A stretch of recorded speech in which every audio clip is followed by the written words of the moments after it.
आज के इस वीडियो के अंदर मैं आपसे बात करने वाला हूँ चार्जेस के बारे में कि एसआरए में आपको कितना जो है वो चार्जेस पे करना पड़ता है अगर आपको बिल्डिंग में जाना है तो ये डिपेंड करता है। अगर आपका कमर्शियल है तो डिपेंड करेगा, अगर आप 2011 से पहले वाले हो तो डिपेंड करेगा, 2000 से पहले वाले अगर आप हो तो भी डिपेंड करता है, या फिर अगर आपने किसी से खरीद बेच की है तो उसके जो है वो अलग ट्रांसफर चार्जेस हो जाते हैं। इस वीडियो में कंप्लीट डिटेल जानेंगे सारे चार्जेस के बारे में और उम्मीद करता हूँ ये सारे चार्जेस जो है वो आपको समझ में आ जाएंगे कि किसको जो है वो कब और कितना जो है वो चार्जेस पे करना पड़ सकता है। तो चलिए आज की इस वीडियो को स्टार्ट करते हैं। देखो सबसे पहले अगर मैं आपसे बात करूं ना तो 2011 वालों की, 2011 का आपको पता है जीआर है कि अगर कोई ईयर 2000 से लेके 2011 के बीच में आता है तो उसको भी घर जो है वो अब की बार पात्र हो जाएगा और उसको भी जो है वो फ्लैट मिलेगा, जैसे कि लास्ट टाइम मैंने वीडियो में बताया था।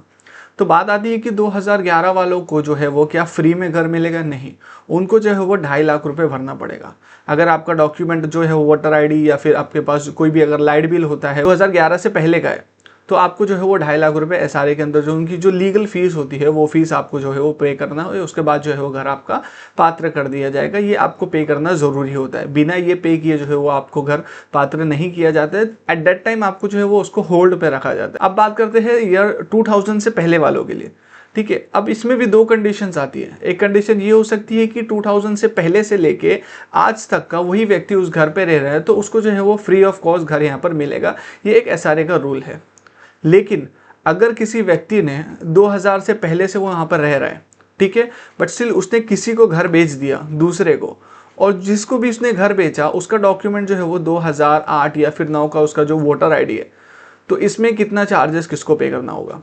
इसमें सिर्फ और सिर्फ आपको जो है वो ट्रांसफ़र फ़ी होती है वो 40 से 50,000 समथिंग कुछ होती है, बस वही आपको पे करना पड़ेगा। अब आप लोग सोचोगे कि जिसने घर खरीदा है उसका डॉक्यूमेंट तो 2007 या 8 का वोटर आईडी है, लाइट बिल है, तो उसको 2.5 लाख रुपए क्यों नहीं भरना पड़ेगा?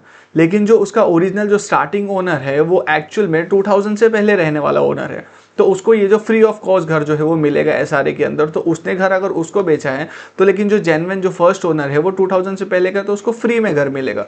तो जाहिर सी बात है जिसको उसने घर बेचा है तो उसको भी घर वो जो है वो फ्री में ही मिलेगा। बस उसको ये है कि उसको जो ट्रांसफर फीस आती है वो उसको पे करना पड़ेगा। तीसरी कंडीशन की बात करूँ आपसे, जो 2000 से पहले रह रहे हैं और वो अभी तक का रह रहे हैं, तो उनको तो ऑब्वियस सी बात है कि फ्री ऑफ कॉस्ट जो है वो एसआरए के रूल्स के अकॉर्डिंग आपको जो है वो फ्री में घर मिलेगा। बात करते हैं चौथे कंडीशन की, वो है कमर्शियल। देखो कमर्शियल का मेरे को कुछ इतना तो इन्फॉर्मेशन ज़्यादा मिल नहीं पाया, बट स्टिल कई बार मैंने सुना है और कई बार जब लोगों से बात किया है तो ये पता चला है कि जिसका भी कमर्शियल है उसका जो है वो 2000 से पहले का डॉक्यूमेंट होना चाहिए। चाहे उसके पास अगर गुमस्ता हो तो वो ईयर 2000 से पहले का होगा, तभी जो है उनका पात्र होगा। ये 2011 वाले में शायद नहीं आते हैं, बट अगर आते भी होंगे तो कई बार मैंने ऐसी भी चीज़ पढ़ी है कि जो उनका चार्जेस होता है वो प्रीमियम चार्जेस होता है, उनको हाई चार्जेस पे करना पड़ेगा। बट स्टिल इसका कोई कंफर्मेशन नहीं मिला तो इसके बारे में मैंने ज़्यादा कुछ निकाला भी नहीं है कि आपको बता पाऊँ एग्जैक्टली कैसा होता है। कि जो चीज़ आपको नहीं पता है तो वो चीज़ आपको लोगों के साथ शेयर करके उसको जो है वो मिसगाइड नहीं करना चाहिए। अगर आपको चीज़ पता है, कंफर्म चीज़ें पता है, तभी आप उसको शेयर करो, या फिर अगर ऑनलाइन वो चीज़ अवेलेबल है तो आप वहाँ से सारी रिसर्च करके बता सकते हो। बट स्टिल कमर्शियल के बारे में इतना ज़्यादा कुछ जो है वो इन्फॉर्मेशन ऑनलाइन अवेलेबल नहीं है।